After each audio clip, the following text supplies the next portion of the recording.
Inter bank market में हम देख रहे हैं कि आज डॉलर की कीमत में 1 रुपये की कमी नज़र आई है। 286 रुपये जो है 87 से टूट के 88 से डॉलर 286 रुपये के ऊपर ट्रेड कर रहा है।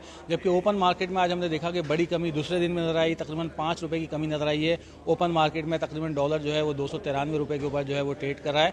और यहाँ पर जो हमारी बात हुई करेंसी डीलर से, तो उनका ये कहना था कि इंटर बैंक मार्केट और ओपन मार्केट का जो फ़र्क है वो आइंदा 1-2 रोज़ में मजीद ख़त्म हो जाएगा, क्योंकि उनका ये कहना है कि बैंकों ने जिस तरह वादे किए थे तो एक्सचेंज कंपनीज़ को डॉलर की सप्लाई बहाल हो गई है। 50 लाख डॉलर कल भी मिले थे, आज भी तकरीबन इतने ही डॉलर मिले हैं, जिससे उम्मीद की जा रही है कि आने वाले दिनों में डॉलर की कीमत में इंटर बैंक मार्केट में और ओपन मार्केट में जो फ़र्क है वो तकरीबन 1 से 2 रुपये का रह जाएगा। तो उम्मीद यही लग रही है कि आने वाले दिनों में डॉलर मजीद जो है वो गिरेगा। दूसरी तरफ हम देख रहे हैं कि स्टॉक मार्केट में जो है वो डॉलर की खबरों पर जिस तरह खबरें आई हैं तो बेहतरी देखी जा रही है। तकरीबन 200 पॉइंट्स का इजाफा हुआ था, 41,700 का हंड्रेड इंडेक्स ने हाई बनाया है। और मार्केट के जो तज्ज़ियाकार हैं उनको उम्मीद है कि अगर डॉलर की कीमत मजीद कम होती है तो फिर हम देखेंगे कि स्टॉक मार्केट में ये तेज़ी का जो रुझान है ये मजीद तूल पकड़ सकता है।